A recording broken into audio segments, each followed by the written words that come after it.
Nesse momento, nós vamos nos ligando aos amigos queridos do Centro Espírita Sercom e assim vamos trocando todas as nossas energias negativas em energias de luz.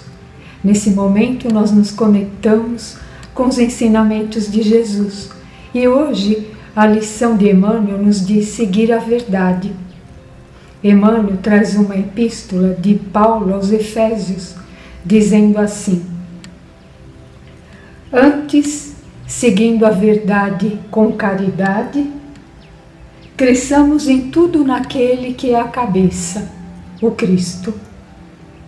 Paulo nos fala que Jesus é a cabeça da doutrina, que ele nos traz palavras construtivas, nos ensina um modelo de generosidade. Então, que nós não devemos continuar sendo crianças, que vem uma onda e nos leva ao chão, ou então, diante de um vento mais forte, nós nos sentimos com tontura, com vertigem, com medo. Ele diz: não devemos seguir doutrinas dos homens imperfeitos, que trazem em si a astúcia, a malícia e que nos levam ao erro. E o erro nos leva a perturbações, a desequilíbrios.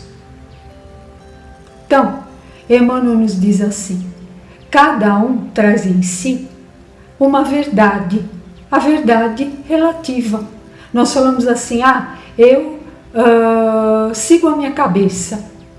Cada cabeça, uma sentença. Então, cada um traz valores éticos, morais, espirituais, uma bagagem evolutiva. E assim, acredita em coisas que diz ser a sua verdade, mas não as verdades espirituais, as verdades eternas, porque essas são imutáveis. E nós, de acordo com a nossa evolução, nós vamos mudando os nossos conceitos, as nossas ideias e pensamentos. Tem uma parábola do Gibran Khalil Gibran, que ele fala sobre a serpente e a cotovia. Então ele diz assim, que a serpente diz para a cotovia: eu ando por caminhos que você nem imagina, você desconhece. Já encontrei tesouros, pedras preciosas, rubis, de uma cor inigualável. E a cotovia responde para ela: sim, você é muito sábia, mas você não sabe voar. A serpente diz: mas eu já penetrei em caminhos nas entranhas da terra, aonde tem uma raiz que aquele que a comer terá uma beleza extraordinária, como nenhum outro. E a cotovia diz assim: sim, eu sei que você tem muita experiência, no entanto, você não consegue voar. A serpente fica aborrecida e volta correndo para a toca de onde ela tinha saído, da cova de onde ela tinha saído. E diz assim: cotovia de cabeça oca. A cotovia ouve e diz assim: que pena que você não consegue voar e nem cantar. Nós vemos que os homens, aqueles que se prendem de fato às coisas materiais, veem nisso a parte mais importante. Lógico, nós temos que nos preocupar com isso, com o nosso bem-estar, conforto, com uma vida mais tranquila. No entanto, não o exagero. E aqueles outros que sim, já se abriram para as revelações espirituais, então busca o alimento da alma, a esperança, a fé, o bom ânimo. Nós podemos observar na filosofia. O que é a filosofia? É o amor à sabedoria. grandes filósofos, né? Estiveram aqui na Terra e tantos outros estão. Vamos ver, por exemplo, um filósofo contemporâneo, Jean-Paul Sartre, quando ele diz que a morte, depois da morte não tem mais nada, é o niilismo, a negação. Enquanto Immanuel Kant, que também é um filósofo moderno, ele diz assim, que ele demorava o pensamento olhando o céu estrelado, o céu iluminado, e ficava pensando que a felicidade do homem não está na razão, na racionalidade, mas sim no sentimento. Então, enquanto um fala da desesperança, o outro observa a beleza da criação, se embevece diante da beleza da natureza, da criação.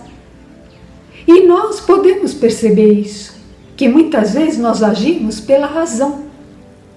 Cálculos, né? Projetos, e de um momento para o outro, isso nos foge ao controle.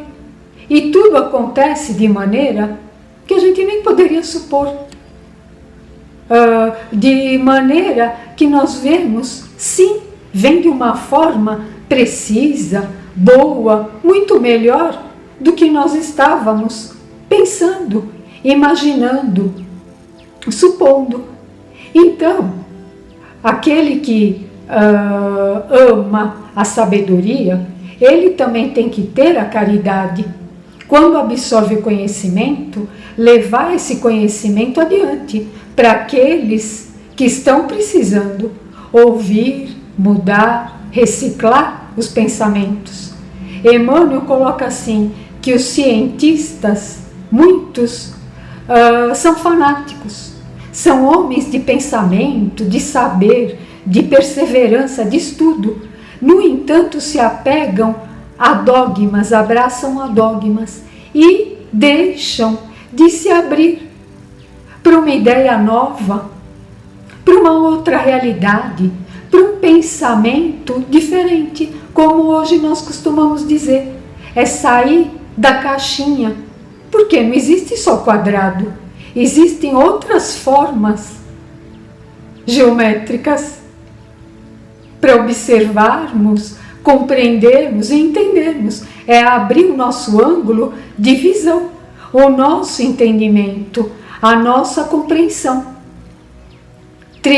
Tirar os grilhões do nosso pensamento, até de ideias já arcaicas, ultrapassadas, que hoje nós precisamos renovar. Por isso a reencarnação. E depende também de quem nós vamos ouvir, para seguir, para nos reequilibrar. Jesus trouxe palavras construtivas, como disse Paulo, e não palavras inconvenientes, como muitas vezes nos dizem. Então, o que nós vamos pensar? O que nós temos na nossa mente? Tem uma história que fala sobre o samurai. Ele está conversando com um monge, ele diz assim: o senhor pode falar a respeito do céu e do inferno? E o monge diz para ele: eu não falo com uma pessoa como você.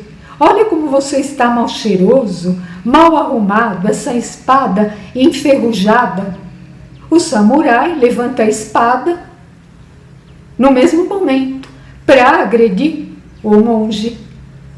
E o monge diz para ele: então, quando nós temos o ódio, a cólera, a violência, aí está o inferno.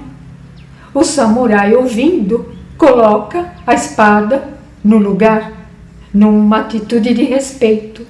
E o samurai diz para ele: sim, quando nós aplacamos as nossas emoções, buscamos o nosso reequilíbrio, a nossa calma, nós estamos na paz. Então, é isso que hoje nos leva, essa reflexão. Como andam os nossos pensamentos? Seguir a verdade? Sim, é seguir Jesus. se nós quisermos sentir a paz, de fato, vamos caminhar com Ele. E ao receber essa paz, que a compreensão, o conhecimento nos traz, nos alimentando o espírito, que espalhemos essa paz para aqueles que estiverem à nossa volta.